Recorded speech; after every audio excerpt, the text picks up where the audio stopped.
I'm Jason Lewis. And I'm Flora Gladwin. And I'm Thomas Mills. Welcome to Climate Optimists.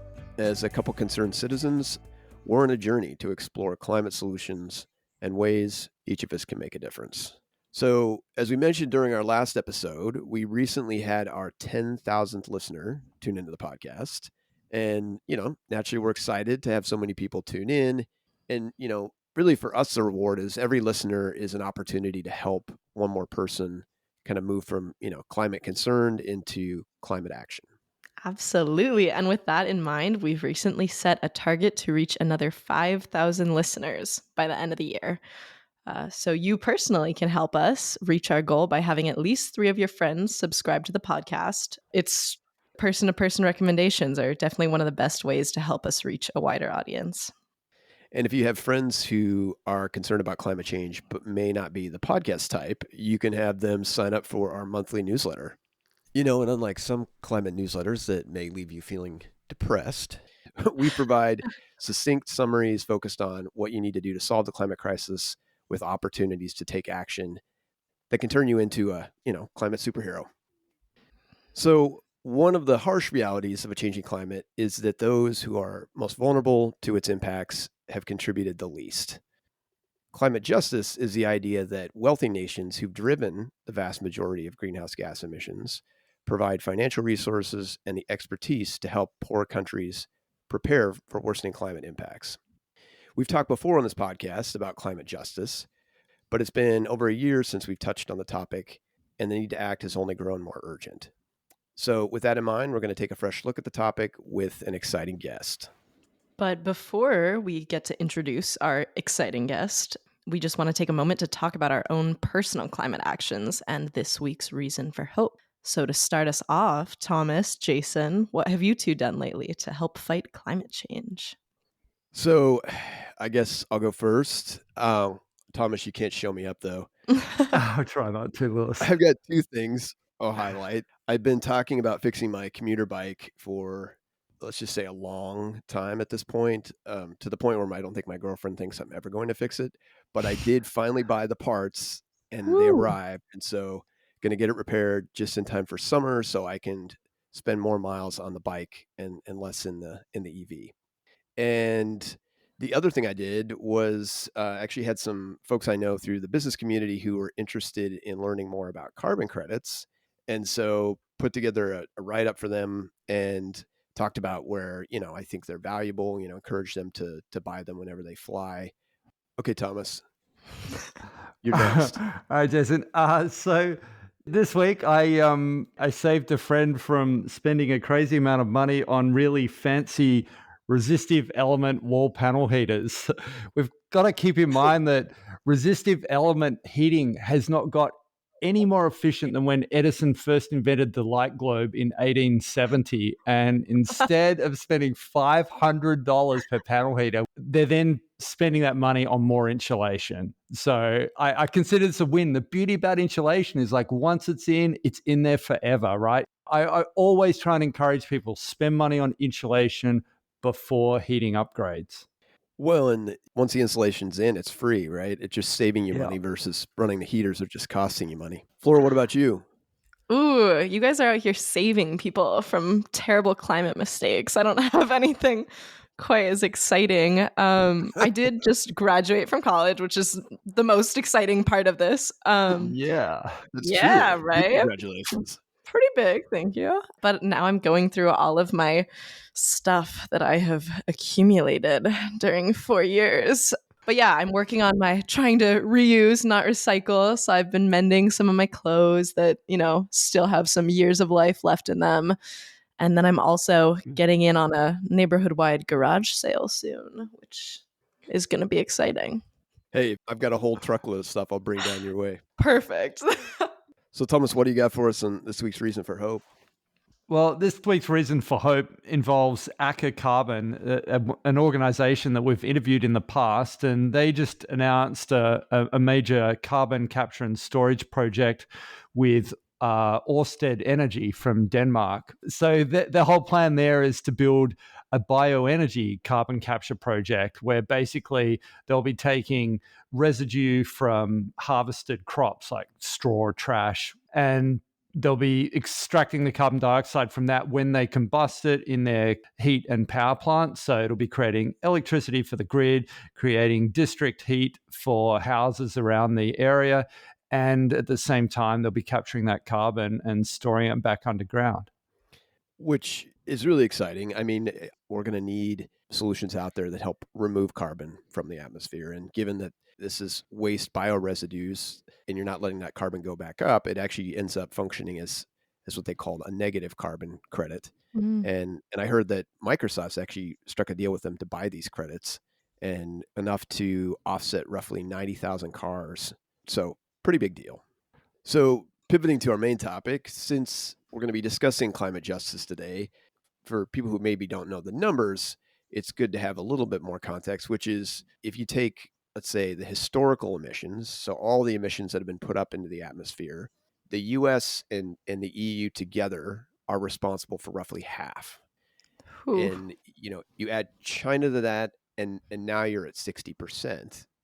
On the other end of the spectrum, if you were to take the entire continent of Africa, you're talking just 3%. You pull South Africa out of that, you're talking under 2%. The other thing to think about when we're talking about climate justice is there are different dimensions, right? You've got, developing countries versus developed. You've got, historically marginalized communities. You've got young people who are paying the price, arguably, of the baby boomers. Flora, I don't know how you feel about that. Ugh. So there's lots of dimensions to climate justice.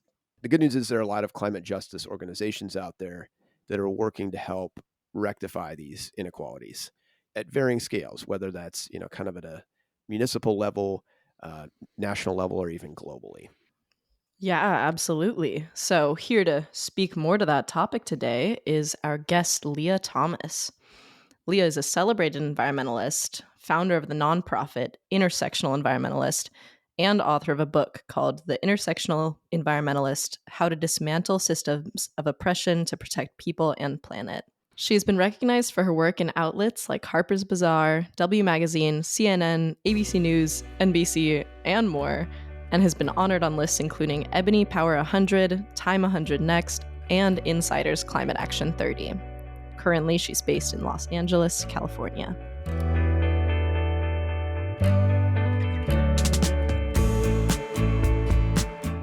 Well, Leah, welcome to Climate Optimists. Hey, thank you for having me.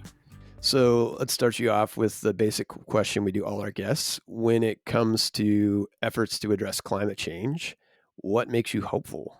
I feel really hopeful because there's been an increase in environmental justice policy in the United States. There's been over $100 million in grants from the federal government specifically for environmental justice, which gets me really excited.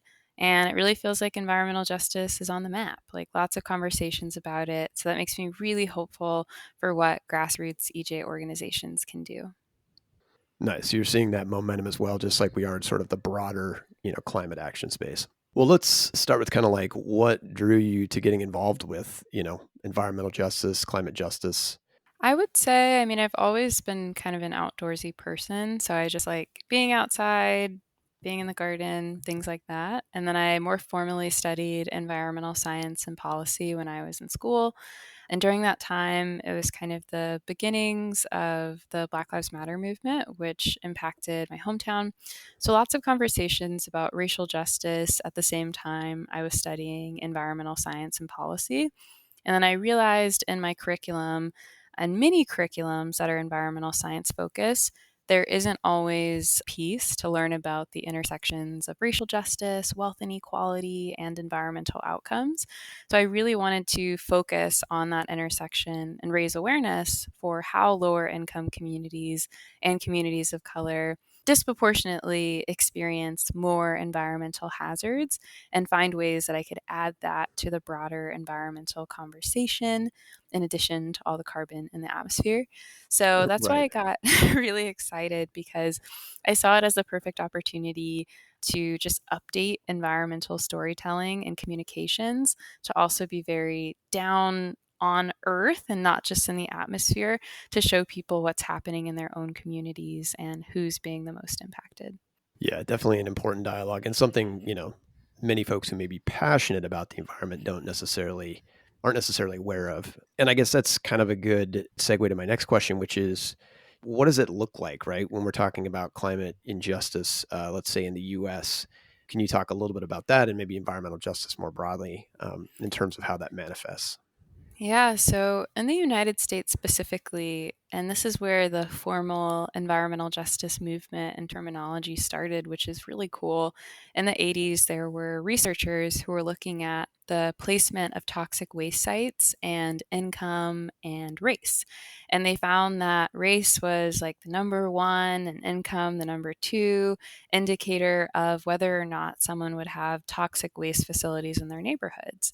And that really just sparked a field of research that was looking at different identity aspects and the proximity to environmental hazards like clean air and clean water, etc. So in the United States specifically, a lot of environmental justice really does have to do with housing and the placement of people and how close they are to environmental hazards. And as the climate crisis has increased natural disasters, we're seeing more frequency of climate catastrophe and natural Right. disasters that also happen to impact a lot of those communities that are already impacted by EJ issues.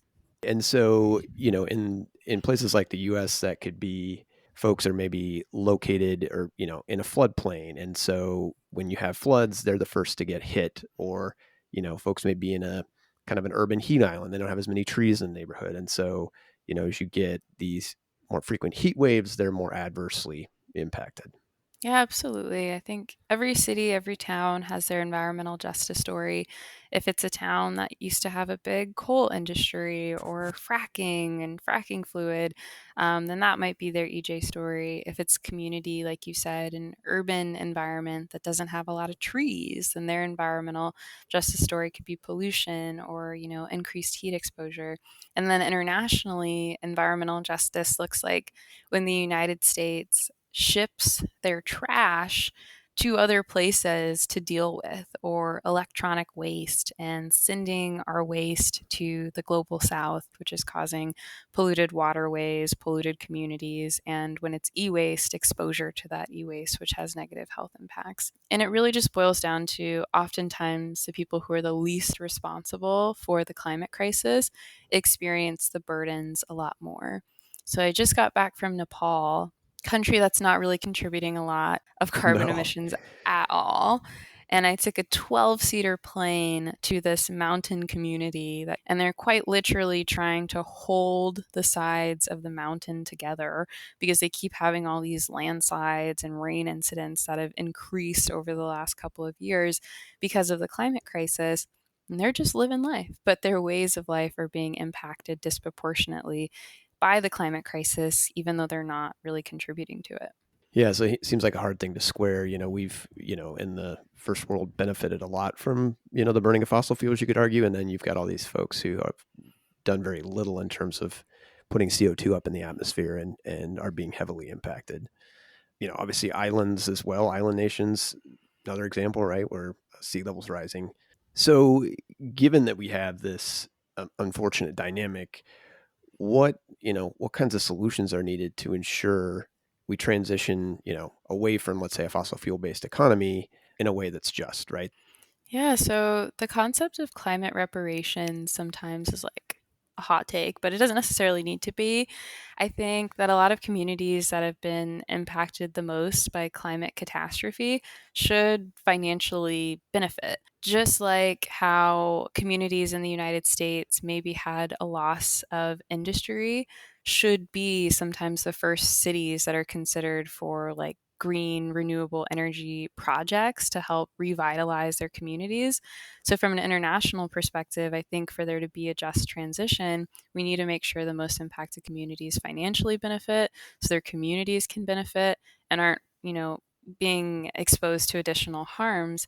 And in the United States, I feel the exact same way. Communities that have been impacted by various different things should have a shot at financially benefiting from a green energy transition.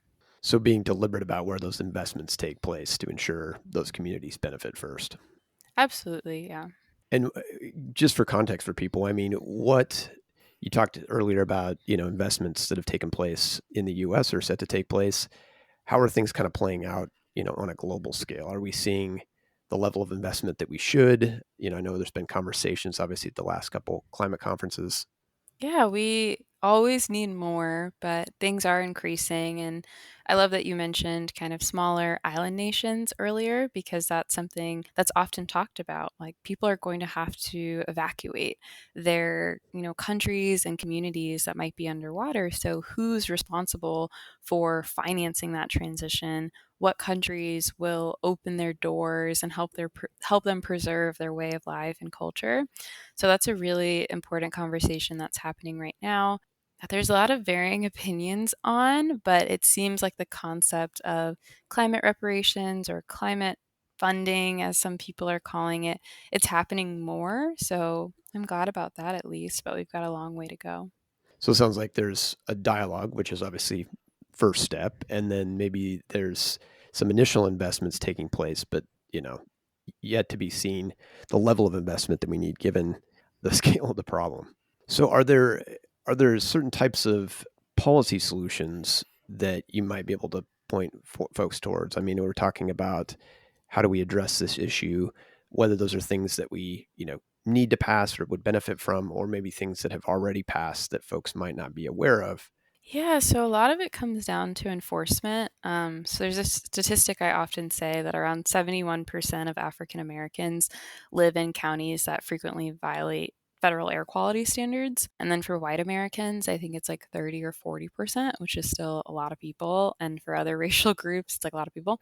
So there's policies that are there that are just not being enforced properly. So I think when it comes to the Clean Air Act and the Clean Water Act, like, those things just need to be enforced. Whether that happens at the state level or the local level or the federal level, there should be consequences for industries that are polluting communities past what they're supposed to be doing. So in one way, that's like a good thing. Like, we've thought about this. We've created pretty extensive policies about where pollution can go, where it can't go, but we're just not properly enforcing it. So that's one thing that I think needs to happen.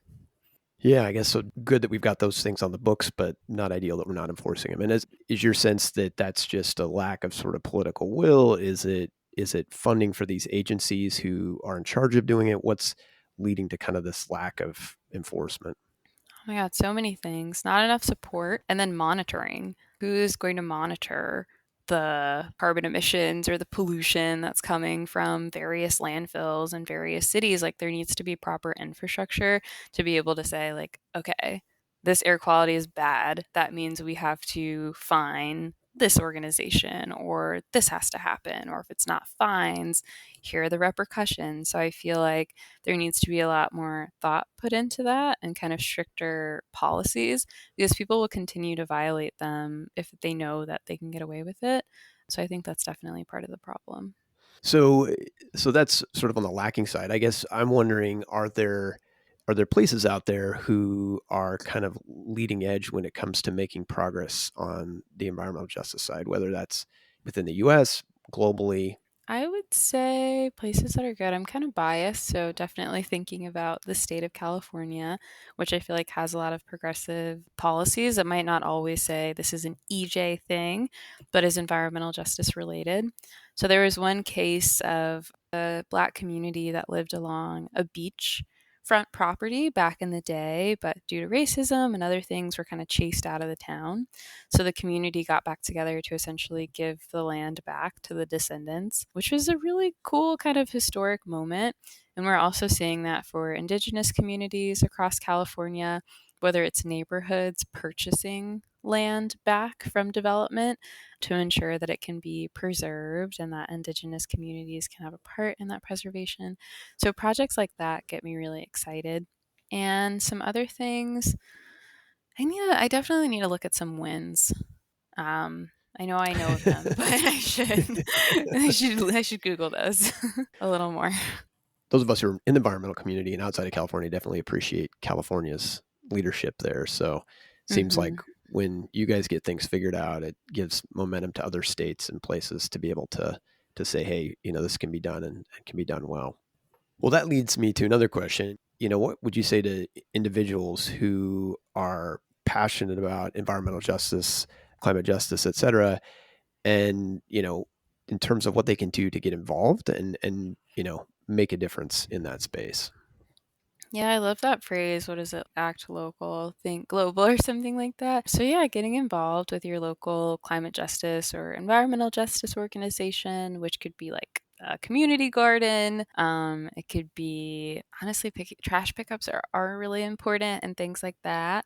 Or fundraising for a local organization. I think the first step is just finding out like what is the EJ story of your neighborhood? What's the EJ story of your state? And then, yeah, just joining forces. There's thankfully so many organizations that are doing amazing work. They just need the resources and amplification and support to grow. So that's what each and every person who's listening can do. You can be that amplification body by sharing their work, donating to their work, or by getting involved and, just asking them, like, what do you need? But there are so many ways to engage, and all of it is important. So whether it's a micro engagement on social media or being in person at a protest, everything, matters and counts. Yeah, I mean, I think sometimes people may underestimate the value of small actions because when you spread them across, obviously, a lot of people, you have a bigger impact. Yeah, absolutely. And I think sometimes in climate organizing and movement spaces in general, it's like, who's doing the most? And, there are some people who it's their full time to be an activist, educator, organizer. And some people, they're just trying to survive and they work in a completely different field. And just doing what's accessible to you is incredibly important. And I think comparison can really be the thief of joy. So making sure that you give yourself credit for what you do, as long as you're trying. I like that. Just get involved, whatever that might be. So I think sometimes when there's a discussion about environmental justice, climate justice, as well as like climate mitigation, it can be kind of looked at as this kind of either or that you have, you really can only focus on one at a time, and wondering what your thoughts are in terms of that, perspective. I would say that it's both and it's never an either or. And it's also really important to respect other people's theories of change and know that there are so many environmental issues in the entire environmental movement. And we don't all have to focus on one issue and then solve it and then go over to the next one. We can mobilize a lot of people to tackle multiple issues at once. So I would say it's just so important to, even if you are focusing on something that's not environmental justice, to try to maybe incorporate some of it into your work. And then also just acknowledge and, affirm that environmental justice is also really important. Yeah, I like that. I think it's a complex problem and there's going to be a myriad of solutions, and you don't have to, there isn't just one way to do it. And yeah, if we don't address the, the justice part of it, yeah, it's going to be ugly on a lot of levels. Well, Leah, thanks for coming on the podcast and taking the time to chat with us about this critical issue, raise hopefully some awareness for folks who might not be as familiar, and yeah, giving us a, call to action to get involved. Yeah, absolutely. Thank you for having me.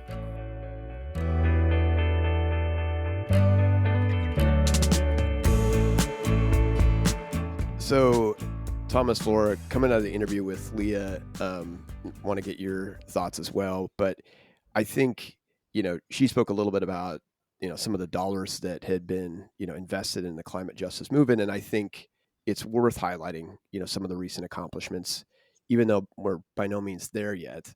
Here in the US, we had the Inflation Reduction Act. It had several pieces that were focused on climate justice, addressing pollution, helping, create more funding for fence line, what they call fence line monitoring, where you've got a community that's backed up against an industrial facility, a coal plant, et cetera. Got provisions that are focused on making clean energy more affordable and accessible. There's as an example, a 10% credit if you put a solar project near a low income community. There's a focus as well on cleaning up emissions from transportation corridors. So, you've got communities that live next to an interstate or a port. And then there's also, some funding in there that's designed to help with resilience, some, money to help tribal communities, landscapes, and fisheries become more resilient, as climate impacts unfold. So the devil's obviously in the details. I don't, you have to really dig in to know what the dollars are, but I think the Inflation Reduction Act is definitely the first major piece of legislation, focused on really addressing, some of the justice elements of climate change. And, actually very recently, like in the last just couple months, there was on the global scale a UN resolution where the nation of Vanuatu in the South Pacific had been pushing to increase legal accountability for countries that are polluting, and their resolution passed through the UN. It's the first attempt to establish climate action obligations under international law. And while international law isn't necessarily binding, it does give a lever to help pressure nations to basically live up to the commitments they made under something like the Paris Accord. Wow. And can you speak at all to like the practical side of that? I mean, what does that mean, right? Like held accountable. The goal is, as I understand it, is really to uh, help clarify whether there's legal obligations that a nation like the U.S. or others, when we commit to like the Paris Accord, which is non-binding, Mm-hmm. that there's basically an opportunity for a country like Vanuatu to sue and say, hey, the United Whoa. States didn't follow through on the commitments it made, and that's in turn having an adverse impact on an island that's not far above sea level. So that's my understanding. There's a good article in the Guardian that we'll link in the show notes that talks about it. But yeah, Mm. the really kind of the first time that a nation has tried to clarify kind of whether these vulnerable countries have legal standing to come after the big polluters. Wow. That's really interesting. What about you guys? What were your takeaways from the discussion?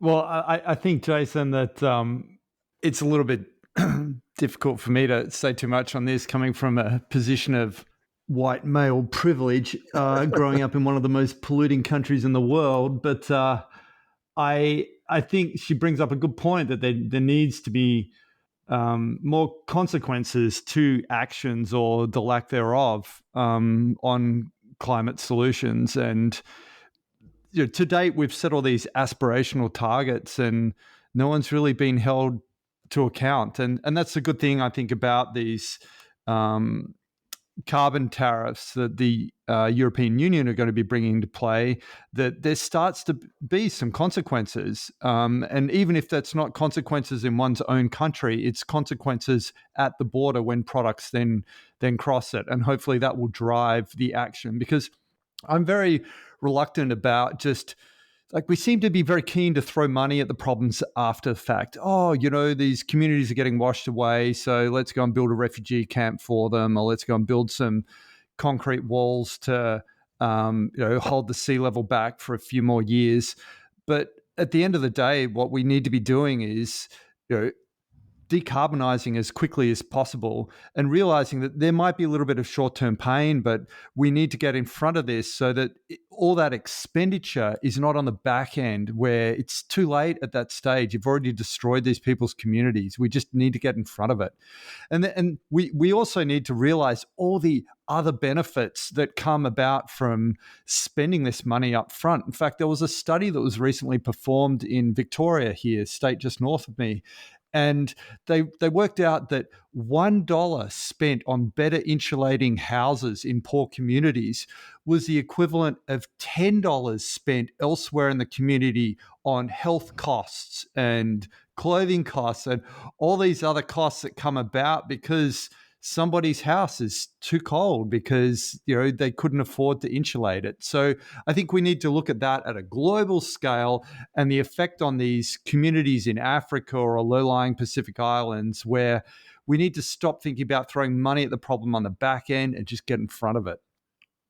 God, yeah, that's a really good point. I was reading a little bit about island nations after the interview, just because I was, I don't know, thinking a lot about what Leah and Jason had talked about regarding some of the like disproportionate economic burden of climate change. And I found this statistic, which is old, it's from 2016, but just staggering, that this tropical cyclone Winston took out over a third of Fiji's GDP in 36 hours. So that's completely removed from the actual damage that was done. But, at that point, like you're saying, it's too late. Like, sure, money helps, but you can't undo that sort of damage. Yeah, I think that example is a great one, Flora, and it underscores Thomas's point as well, which is the sooner we can bring our emissions down, the less damage that we're going to see, right? So, and obviously in parallel with that, you have to be providing funding for these communities to be able to become more resilient, knowing that we're dealing with a changing climate, whether that's being resilient from an agricultural perspective in terms of the way in which they raise their food, and ensuring their structures are resilient to things like hurricanes and floods. The last thing we want to be doing is waiting and then slapping up some sort of temporary solution like a seawall. Absolutely. Yeah. And I think this ties back a bit to the episode we did on the Amazon and the fact that trees are actually so good at helping provide resilience in these communities, whereas a barren landscape has no moisture inertia. And so it reduces the chances of them having to suffer through these droughts for extended periods of time. And part of the problem is that, with population growth, those regions of the world have been pushed harder and harder. Yeah, I think what you're getting at, Thomas, which is a really important point, is that, Leah was talking about the need to have further investments. The reality is it's hard to get anybody to step forth and invest in the way that they should when it comes to climate justice. And so I think it's incumbent upon us to be as smart as we can about how we invest those dollars and put it towards the things that are really going to make, these communities sustainable in the long run. So, with all this discussion of climate justice, I think, it naturally leads to the question of what can we do to help advance the movement and outcomes for these most vulnerable folks.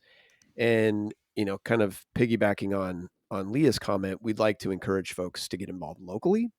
So take a moment to look up environmental justice organizations in your own community and, sign up for a local event to volunteer. Giving time is a great way to help out. And if you're short on time, consider, a financial donation to your local organizations and the work that they're doing. Oh, yeah. I mean, there's definitely no shortage of, local issues to try to tackle that really are applicable both on the environmental and the social level. Thomas, you actually were telling us about a really good one earlier. You want to talk about that a little bit? Yeah, I'm not normally the one asking people to write letters. That's normally Jason's domain. But I think in this case, encouraging your local public transit authority to make the switch to electric vehicles, get those diesel buses off the road. And this is the thing about communities in poorer areas are often very dependent upon diesel buses. They're often near freeways. They have a lot of truck traffic. So the sooner we can get these diesel vehicles off the road that often don't meet even the most current pollution requirements, diesel particulate filters and so forth, the sooner we can get them off the road, the better. So yeah, reach out to the transit authority, ask them to make the switch to electric vehicles. Yeah, I think that's a good one, Thomas. I mean, the reality is there's multiple benefits.